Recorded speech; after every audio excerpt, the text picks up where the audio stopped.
بسم الله الرحمن الرحيم. الحمد لله رب العالمين،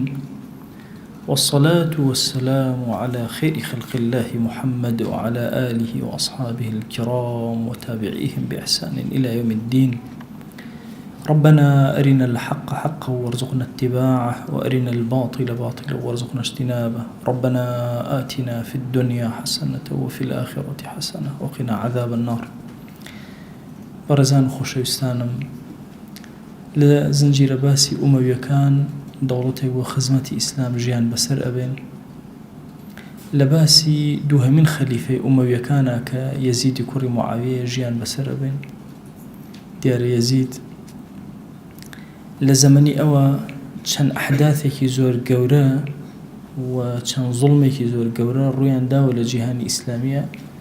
لەگەڵ بوونی ئەو فەضائیلانەی کە هەیبووە. یەکێک لە خەتەرترین شتێک کە لە زەمەنی ئەوە ڕوویدا شەهیدبوونی سەیدنا حوسەینە. جاری پێشوو باسی ئەومان کرد کە سەیدنا حوسەین چۆن عەزمی کرد بۆ ئەوەی لە مەککەوە بچێتە دەرەوە و بچێ بەرەو کوفە. ئەهلی کوفە هەمویان بەیعەتنامەیان بۆ ناردبوو، تەڵەبی ئەویان بۆ کردبوو کە بچێتە ناو ئەوان و بەیعەتی پێ بدەن. دیارە ئەومان عرض کردن کە زۆرێک لە هاوڵان، زۆرێک لە خزمەکانی خۆی، زۆریە لە کیباری ئەسحاب زۆر ئامۆژگاری ئیمامی حوسەینیان کرد بۆ ئەوەی کە دەرنەچێت. بەڵام دیار بوو قەدەرێک هەبوو کە خۆی گەورە ئەوهای کرد بۆ ئیمامی حوسەین، عەزمی جەزم کرد بوو لەسەر هەر ئەبێ بڕۆ بەرەو کوفە. یەزیدی کوڕی موعاویە نامەیەک ئەنێرێ بۆ ئیبن عەباس ڕەزا و ڕەحمەتی خوای لێبێ. هەم نامەکە دوور و درێژ و هەم کۆمەڵە شیعری زۆریشی تێیە، چونکە یەزید زۆر شاعیر بووە کە لە خوتەبای گەورەی عەرەب داوای لێ ئەکا کە هەرچۆنێکی کردووە حوسەین پەشیمان کاتەوە. دیارە ئیبن عەباس هەوڵی خۆی ئەدا و نامەیەکیش ئەنێرێتەوە بۆ یەزید، ئەڵێ ئەترسم ئەم نامەیەت لە پێناوی ئەوە ناردبێ کە بترسی لەوەی حوسەین بچێتە دەرەوە و زەرری بۆ تۆ هەبێت دەرچوونی حوسەین واتە خلافەتەکە لێ وەرگرێتەوە. ئەگەرچی ئەو پەڕی نوسخی تێیە جۆری نامەکە و جۆری کەلیمات و شعرەکانی یەزید، ئیبن عەباس ئەفەرمێت لەگەڵ ئەمەشە هەموو هەوڵ و توانا و تااقەتی خۆم لە مەسەلەی نوسخ و ئامۆژگاری سەیدنا حوسەینە خەرجەکە. ئیتر شعرەکان زۆرن. یەکێک لە شعرەکانی ئەفەرمێ ئەبلغ قوڕەیشا على نەئیل مەزاری بها بینی وبین حوسەین الله والرحیم. ئەو بە قوڕەیش بڵێن کە دوورم لەوانەوە و لە بینی من و ئەوانە جۆرێک لە دووری پێیە و من لە شام و ئەوان لەوێ، بەڵام بەخوا بینی من و حوسەین هەم مەسەلەی خۆی تێیە، لەبەرخوا خۆشم ئەوێ، هەمیش ڕەحم هەیە لە بینمانە کە خزمین و لێک عەشرەتین و ئەوانە. لە دێڕێکتریە ئەڵێ یا قەومەنا لا تشبوا الحرب إذا خەمەودەت، ئەی قەومەکەم خەمیدەت، ئەگەر هاتوو شەڕ مەسەلەن کۆتایی پێ هاتوو کوژایەوە جارێکتر هەڵی مەگرسێننەوە و ئەمسیکوا بحبال السلم واعتصموا، دەست بگرن بە ئارامی و هێمنیەوە و هەمووتان یەکگرن بە کێشە دروست نەبێ. اینجا لە نامەکە نووسیوێتی وا هەستەکەم أن رجالا أتوه من المشرق فمنوه الخلاف. خەڵکێک هاتوون لە مەشریقەوە واتە لە کوفە ئەوانەوە ئومنیەتی ئەویان داوە بە سەیدنا حوسەین کە بیکەنە خەلیفە. کورە ئەمانە جێی سیقەنین، ئەمە لەگەڵ ئیمامی عەلیا سیقەیان نەبوو، لەگەڵ ئیمامی حەسەنە نەیان بوو، کور لەگەڵ ئیمامی حوسەینیشان نایان بێ. وەڵحاڵ ئیبن عەباس تەفسیلاتی زۆرە کە هەموو محاولاتی خۆی ئەکا بە کامیلی،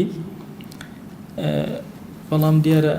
سەیدنا حوسەین عەزمی جەزم کردووە و بڕیاری داوە لەسەر ئەم سەفەرەی. طبعا لە ئەشرافی ناو کوفەش 60 کەسی ناو کوفە هاتبوون بۆ لای سەیدنا حوسەین بۆ مەککە، یعنی لە کەسە پیرەکان 60 کەس هاتبوو. ئیمامی حوسەین موسلیمی ناردووە، موسلیمیش نامەی بۆ ناردووەتەوە. طبعا عەرزم کردن موسلیم کە چووە ناو کوفەوە کە لە ماڵی هانیئە دەستی کرد بە داعوە و بانگەواز و کارەکەی خۆی، هەر سەرەتای کارەکەی 12,000 کەس بەیعەتیان دا بە ئیمامی حوسەین. لەبەرەوە ئەو نامەیەکی ناردەوە کە ئەی ئیمامی حوسەین ئێرە زۆر ئارامە، خەڵکە هەمووی لەگەڵ تۆیە، هەمووەوە بەیعەتیان دا. لەم کاتا گەورە و ئەمیری کوفە بریتێ لە نوعمانی کوڕی بەشیر. نوعمانی کوڕی بەشیر کە لە هاوڵانی پێغەمبەر صلی الله عليه و آله وسلم پیاوێکی زۆر حەلیم و عاقڵ و حەکیم ئەی بینی خەڵکەکە دێن و ئەڕۆن و چی ئەگوزەر هەمووی ئاگا لێ خوتبەیەکی بۆ دان اتقوا الله عباد الله كورا لخوا بترسن لا تسارعوا في الفتنة والفرقة مسنا فتنة تفرقة ولا بين خوتانا كورا أجتان لبيك فتنهات بيا وكان هم أرون خواني بناحق الرجال هرشي ماله كان داير أكره بلام قسم بخوا من يكزنا كوجم حتى وكونه شر لقال كسانا كم تاي نه شرم لقالاك ودلنيا باللوكا حتى وكل سر بيعتي خوتان بن حتى وكل مخالفة إمام تانكن هيش تقل بيني منو إيوانية بس والله أجر بيعتها مشكن مجبور أم بشمشير شرطان لقالاك شك إيوا بيعتان داو بيزيد إسنا كره بيعتها مشكن بيدن بكسي كتير زور بنرمي زور بحكيمي حتى دواتر قليان ليكر بني أمية بوشي بمشوازة ما ملاك فرمي والله نام لبيني منو لبيني أولادي في غمرة صلى الله عليه وسلم هيز مشاجرة كابه نام أما زور بحكمته وحليمية أم إيشا بروا دواتر يزيد بمكارا رازينا أبو إيزاني كنعمان زوزو لسرخوه هي منا احتمالي أو شبو يكيك لو كساني كتعرض كريبو ويكا هيرج بكري دسري نعمان خويبو بويا هات برياري دا ابن زياد عبيد الله كري زياد لبصرة وكوالي بصرة بو بيني ربو كوفة ابن زياد عبيد الله بيعيكي زور لبلباني سياسي قورا طبعا مسألة سندو هندو زورق لو شويناني ما وراء النهر زورق لو أنا لجهادك زور قورا بجداري كردو وبلام زور تندو رق ولا كوا بوا لويا زبري هي كاتك أمري بو هات طبعا أقر بصرة بجي بلا بصرة كيشي تيادروسه إيش بياكي حالك ولا بلبان وزيرك وريايا حتشي بياوي شريف لنا بصرة بهم كوكردو قوري 10 كان وأواني كان ناودار بنو خلق بدر همين ووتي لقل ما ورنا شين بوكوف هندي كان حتى خزمكاني شي بردن جنو منالقا شي بردن تيوي أقر حلق رانا وأمانة أكوجن طبعا وانا زانيان أو كس جوله لبصرة جارية برا هر همين لقل خو بردو بردو برا كوف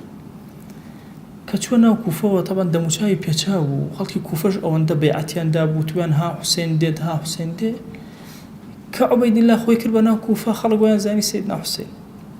بسر كولانا كان خلق أوستا يعني مرحبا بابن رسول الله صلى الله عليه وسلم بابن بنت رسول الله أي مرحبا بخير هاتني مثلا كري كتشي بيغمرك صلى الله عليه وسلم أفرمي أو ندخلك بالدوري وكوبو كوان أزاني سيدنا حسين هاتوا الله التواو خريب وعبيد الله شبر زكرت حتى وكو محمد يكري أشعثك لقال يا خلك يدور خستوا وتي هي ولا بقى وشي أكني وعبيد الله كري زيادة لبصرة وهاتوا بتواليتان كأوي بتخلك هم يترساد دور كوتنا بانجان دا وتاريخي بودان وتاريخي تند وتاركه الرشي زوري تياب لخلك ومجدي زوري شتياب أويك لقال يا بمنته وتشيبو أكا شون هاوكاري مادي أكا لروي مادي وأوي برانبري بوسته شون زور بتندي لقال يا مام الله بيا شيء محنيكي سياسي زور جورية كومل الرجاء قريت بربوي أم صورة جوري لنا وكوفاها كزيكات يكم شتات شو لقصر دانش يكمن هنجاوي شيء هات محاولة كر خرقي أو بكا أو تنظيم سري كرنا وكوفاها و بالرأي ذاك خرقك هرشي معلوماتي أنا وريقري نفريكي بياكر بناوي عقيل وتي ورا باريكي باشد أدمي بچو هرشيت كردوا مسلمي كرة عقيل وأنصار كانوا هم مشتكانين بيبل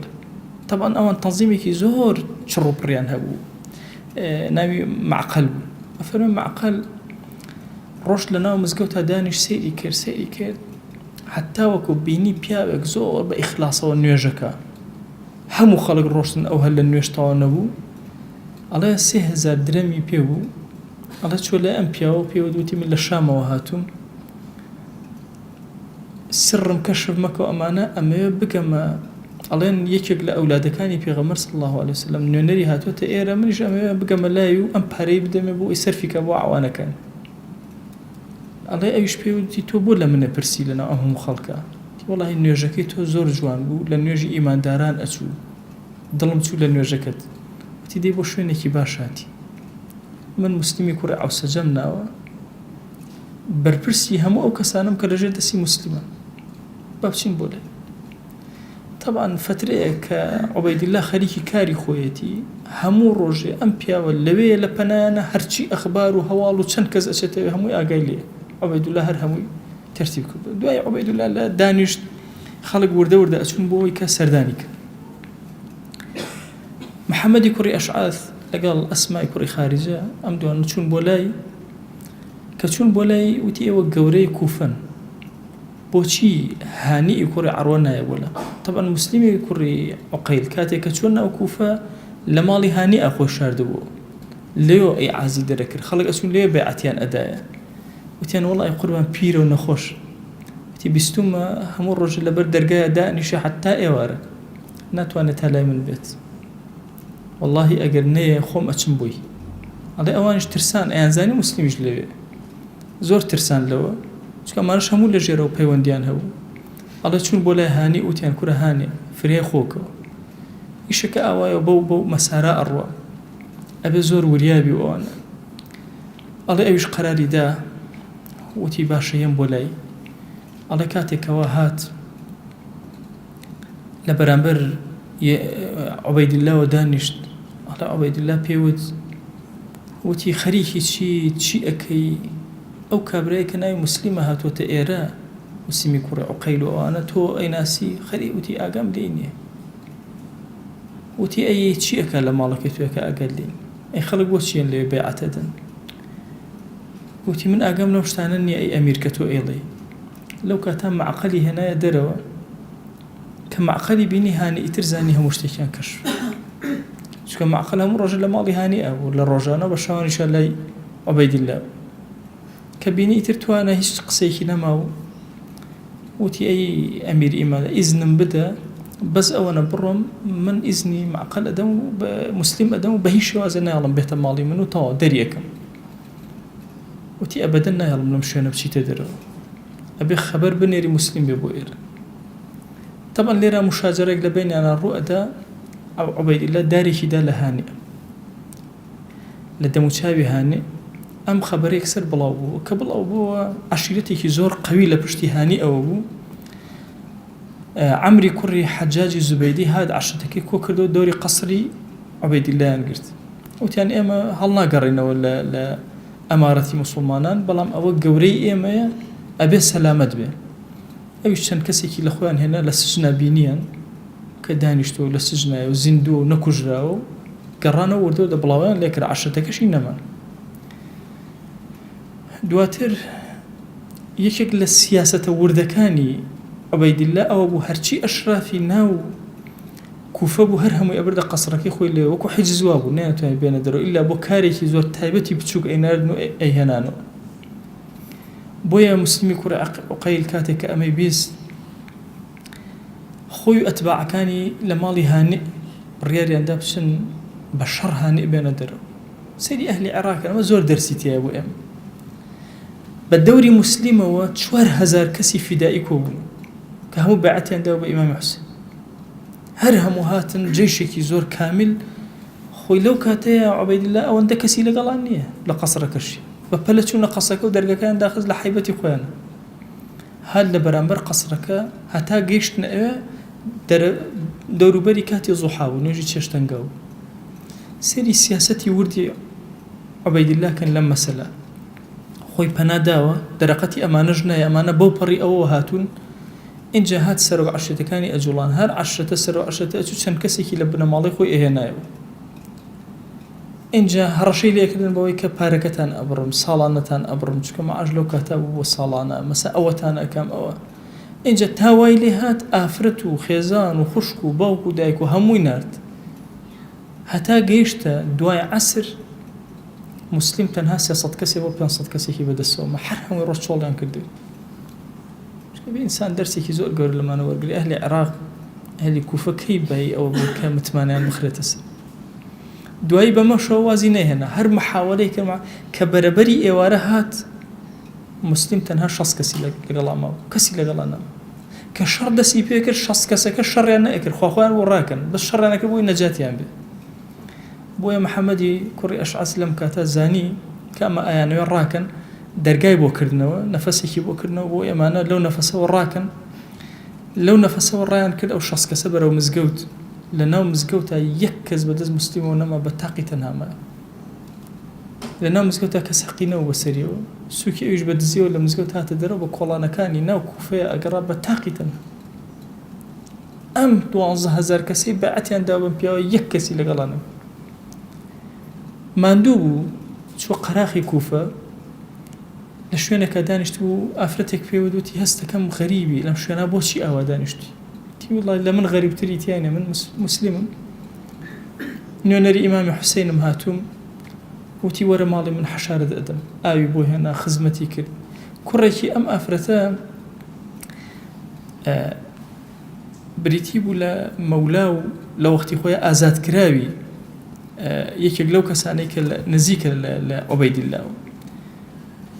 ئەفەرمێ چوو ئیعلانی کرد و خەبەری نار بۆ محەممەدی کوڕی ئەشعەث وتی کە ئەوە فڵان کەس لە ماڵی ئێمەیە عوبەیدیلا شوڕتەی نار چون لەوێ شەڕێک ڕوویدا لە بینی مسلیم و ئەو جەماعەتی کە چوو بوونە سەری خۆی نەئەدا بەدەسەوە محەممەدی کوڕی ئەشعەث وتی من ئەمانت ئەدەمێ وەرە شمشێرەکەی دانا و لەگەڵ یان ڕۆشت لێرە مسلیم فرمێسک بە چاوەکانی ئەهاتە خوارەوە وتیان پیاوێکی گەورەی وەکو تۆ لە بەنی مەطەلیب چۆن ئەگری لەم کاتە کە گیراوی وتی کورە بۆ خۆم ناگریم هەموو خزمەکانم کەوتون تەڕێ بە نامەی من نازانم من لێرە چیم لە قەوماوە چی ڕوویداوە کورە بۆ حوسێن و ئالی حوسێن ئەگریمە لێرە بۆ خزمەکان مەگرم کە هەمویان مەسیریان وەکو منە من سەعاتێ 2 سەعاتێک ما بێ ئەکوژرێم خەمی ئەمەم دواتر فەرمووی داوات لێ ئەەکەم ئەی محەممەدی کوڕی ئەشعەث هەر چیت کردووە ئەم نامەیەم بۆ بگەێنە بۆ حوسێن پێی بڵێ ئێرجع بئەهلیکە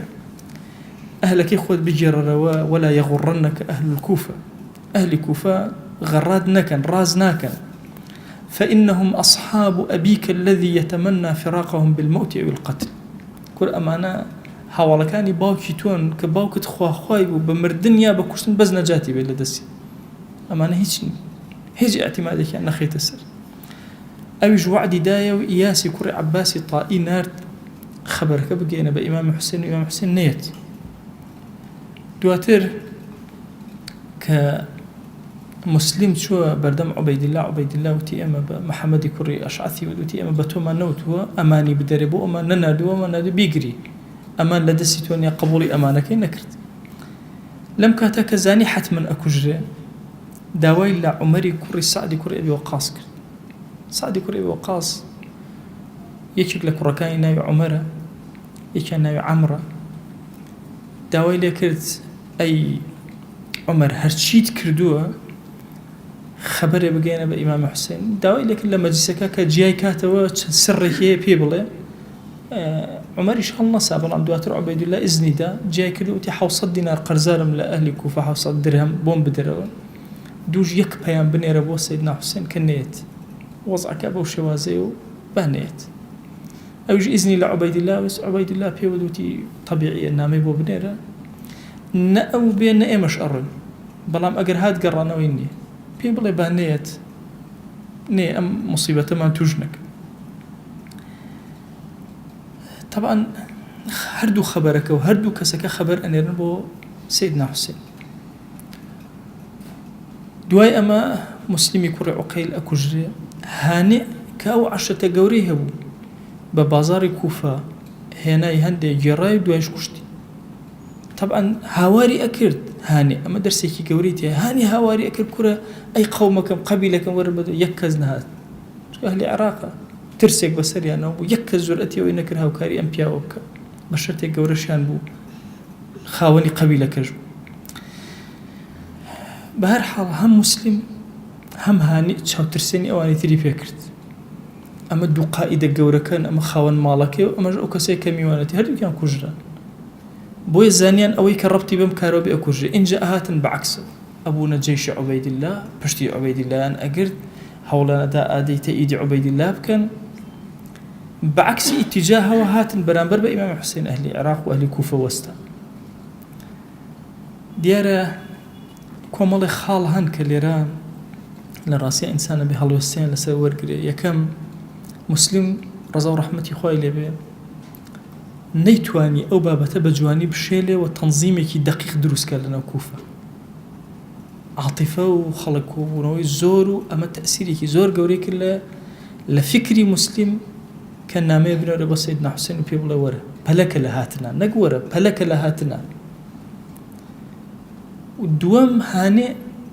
دراسي كي وردي خزمكاني خوي نكردبو كزور دمجو نسبتي خلق ولا قومية كم بوبوي ولا قبيلة كم بوبوي ولا دولة زيادة بس كدولة باري أدانا قبيلة دولة خلقي بخير وكرت جيهان برو أراسي كتر روشتو وي هرشي هواري كركز بدمي ونشو ودراسي أهل العراق بوردي بيسي بهالوسا وردكاري زور هي كطبيعتي خلق الشوازي ثورة كان لنا وخلق تشونا تشكاري بتشوازك وخلق ترس شن تأثيري لك والربيته ولا شور شكان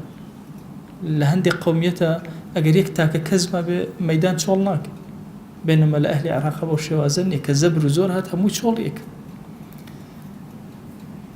سيدنا حسين للروجي التروية لهشتي ذي الحجة روجي بيش عرفة لما كدرتو كاتك لما كدرتو أميري مكة لو كاتا عمري كوري السعيدي كوري عاصب بري عمر خويو براكي خوي كبراكي نبي يحيى كوري كتري سعيدي كوري أبي وقاصة شو ندروي مكة دواتر خوي قرايا ونام مكة يحيى اللي شو هواري كل سيدنا حسين مر تولى مكة باريزراوي تشود باريزراوي نيت سيدنا حسين فرموي هر أرم لنا زور محاولة وزور قصة كوتة بينيان حتى أمانيك لقل يحيى بن بيان وديا حسين ألا تتقي الله تخرج عن جماعة المسلمين وتفرق بين هذه الأمة أي حسين الأخوة ترسل لجماعة إما داران مرتورة دروا تفرق مخنا وأمته إمام حسين فرموا لي عملي ولكم عملكم كردوي خوم بو خوم أنتم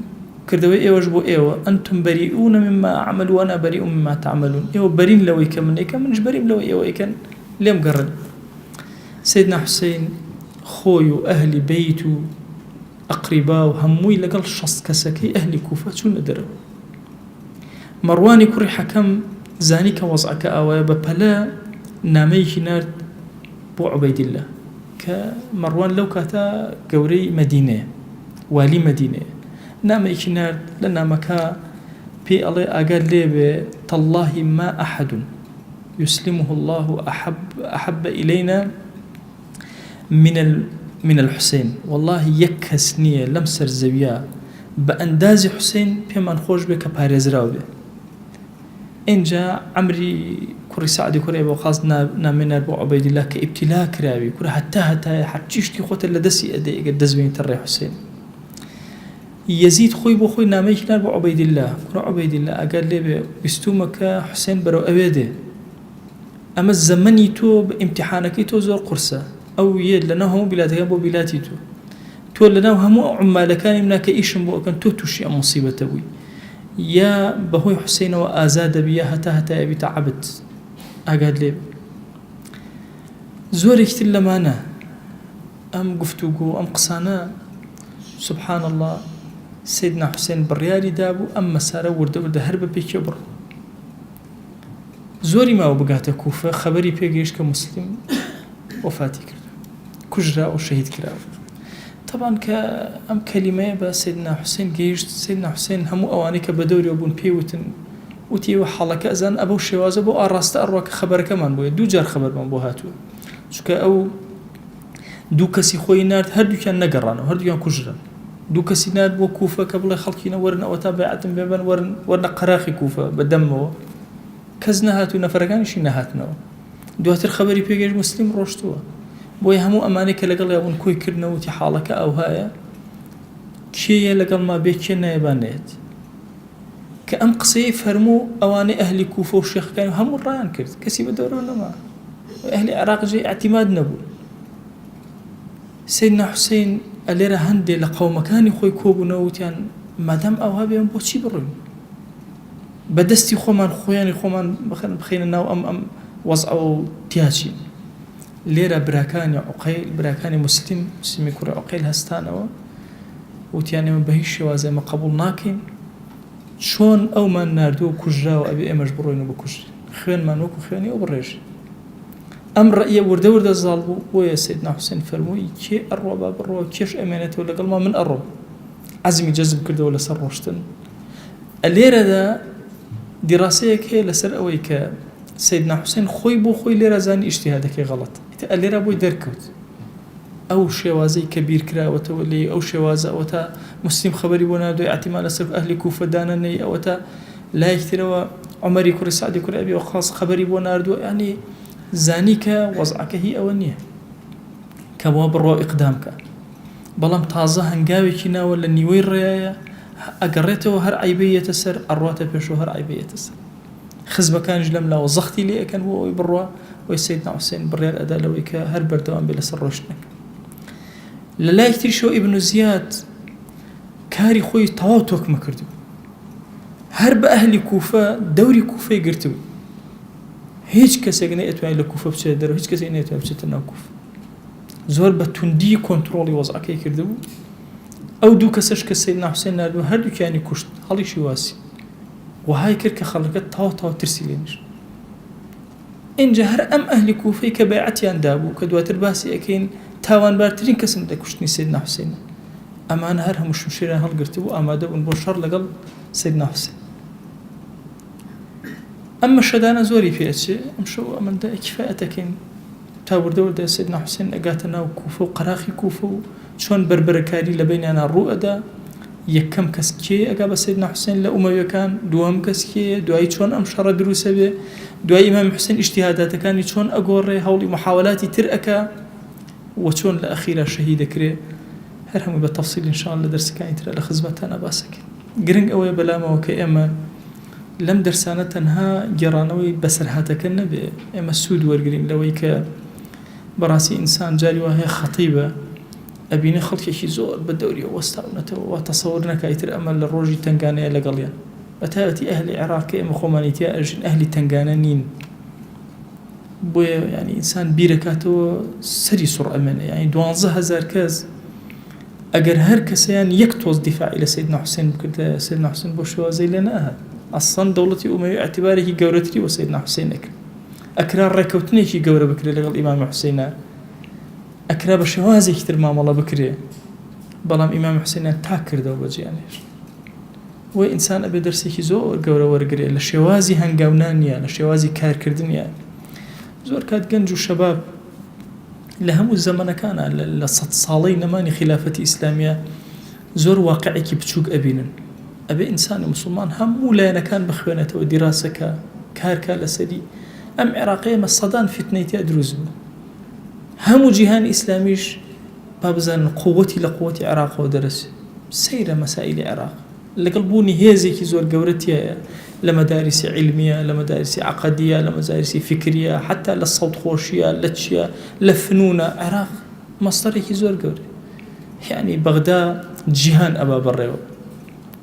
لەگەڵ ئەوەشە عێراق ئەو پەڕی شوێنی فتنە و شوێنی دانەمەزراندن و شوێنی مەشاکیلی زۆر بۆی ئەو کەسانێک کە لە عێراقا گەورە ئەبن زۆر بە هیممەتەوە گەورە ئەبن زۆر جوان دروست ئەبن ئایندەیان زۆر ڕۆشن ئەبێ بەمەرجێ ئەگەر فیتەن وازیان لێبێن چکە ئێمە لە زەمەنی فیتەنە و لە وڵاتی فیتەنە ئەژین فتنەکانی ئاخری زەمانیش قەڕنی شەیطان و شاخی شەیطان هەر لە ناو عێراقەوە سەرچاوە ئەگرێ سەر دەرەیە داوامان لە ذاتی پاکی پەروەردگار خوایە داوا لێ ئەکەین بە ناوی جوانت بە صیفەتی بەرزە بە ئیسمی عەظەمت ڕەحمەت و بەزەی خۆت یا ئیلاهی بەسەر دڵ و دەروونمانە ببارێنە سەڵات و سەلامی تۆ بەسەر هەموو ئەنبیایە خوایە ببارێنە خوایە داوات لێ ئەکەین سەڵات و سەلامی خۆت بەسەر هەموو مەلائیکەیە ببارێنە ئیلاهی ڕضوانی خۆت بەسەر هەموو ئەصحابە ببێت جیاوازی ببارێنە ڕەحمەتی خۆت بەسەر هەموو ئەفرادی ئومەتی پێغەمبەر صلی الله علیه وسلم ببارێنە ببێت جیاوازی تاوانبار و بێتاوانیان یا ئیلاهی داوات لێ ئەکەین بە ڕەحمەتی خۆت و بەزەی خۆت و بە کەڕەمی خۆت دەرگاکانی خێر بەسەر ئەم میلەتەمانە بکەرەوە یا رب العالمین بەخوا پەروەردگارە ئەگەر چی هەڵەمان زۆر بێ گوناهمان زۆر بێ خەجاڵەتیمان زۆر بێ بەڵام ئەزانین یا ئیلاهی ڕەحمەتی تۆ زۆرە، بەرەکەتی تۆ زۆرە، کەڕەمی تۆ زۆرە، کەڕەمی خۆتمان لێ مەبڕە یا رب العالمین، دەروی خێرمان لێ بکەرەوە یا ئەکرەم الأکراتی ئێمە مەبڕە یا رب العالمین. إلهي علممان زيادك، عملمان زيادك، إخلاصمان زيادك، توبەکانمان لێ قبولکە، ذکر و ئەورادمان لێ قبولکە، گوناهێ کردومان و خەجاڵەت بوون لە حزوری تۆیە، خوای عەفومان کە و لێمان خۆش بە یا رب العالمین. إلهی لێت ئەپاڕێنەوە لێت ئەلاڵێنەوە بە ڕەحمەتی خۆت و کەڕەمی خۆت و بەزەی خۆت دەرگا خێرەکانی خۆت بەسەرمانە واڵاکە یا رب العالمین. بەخوا پەروەردگارە ئەمڕۆ لە هەموو ساتێ زیاتر ئومەتی پێغەمبەر صلی الله عليه وسلم ئاتاجی ئەوەیە کە ئاسایش و ئەمنێکی حەقیقی هەبێ، ئاتاجی ئەوەیە کە لەسەر قاچەکانی خۆی بوەستێ. إلهي أم أمة خوێنی لێ ئەتکێ وەرە بەهانامانەوە یا رب العالمین. إلهي ڕەحمە مسلمانانی غەزەکە لەم محنەتی ڕزگاریان کە سەری یەهود و نەسارە شۆڕکە یا رب العالمین. إلهي داوات لێ ئەکەین لە گوناهی دایک و باوکمان ببوورە، لە گوناهی برا خوشەکانمان ببوورە، لە گوناهی خێزان و هاوسەر و مناڵ و وەچەمان تا ڕۆژی قیامەت ببوورە. إلهي داوات لێ ئەکەین بناوي جوان بصفتي برزة باسمي عظمت برحمتي خوت وكرمي خوت وبزي خوت هرچی دەرگای داخراوی ژیان لێمان کەرەوە یا رب العالمین. دڵمان ئارام کە، ماڵمان ئارام کە، ژیانمان ئارام کە، تو گەورەی خۆت خوایە وڵات و نیشتیمانمان ئارام کە. ئیلاهی ڕزقێکی حەڵاڵی پاکمان بدەرێ، لە حەرام بمان پارێزە یا رب العالمین. ئیلاهی داوات لێ ئەکەین بە ڕەحمەت و کەڕەمی خۆت و بەزەی خۆت سڵاوی دڵی ئێمە بگەێنە پێغەمبەر صلی الله عليه وسلم، یەک ناومان لە خزمەتیا بێنە، خۆشەویستی دڵی ئێمە پێ بگەێنە، صلاة و سلامی خود بسریا ببارێنە یا رب العالمین. إلهی داوان لێ ئەکەین بە ڕەحمەت و کەڕەمی خۆت بە بەزەی خۆت خوای لەو ساتەی کە ڕەحمان دەرەچێ بەزەی خۆت بەسەرمانە ببارێنە، لەو کاتەی بە تاقی تەنها لە گۆڕێکی تارێن ڕەحمەتی خۆت بەسەرمانە ببارێنە، لە کاتی زیندووبوونەوەمانە ڕەحمەتی خۆت بەسەرمانە ببارێنە، لە کاتی حساب و کتابمانە ڕەحمەتی خۆت بەسەرمانە ببارێنە. تو گەورەی خۆت خوایە داوان لێ ئەکەین بە ناوی جوان بە صفەتی بەرزە بە ئیسمی عەظەمت دەرگاکانی ڕەحمەت بەسەر ئەم ئومەتەی پێغەمبەر صلی الله عليه وسلم بکەرەوە. آمين آمين والحمد لله رب العالمين وصلى الله على سيدنا محمد وعلى آله وصحبه وسلم تسليما كثيرا أبدا إلى يوم الدين. خواهي قول لقناهي من الشيوش بوري وخوالي ما قبولك هم لا يكتاني أخوة بخير.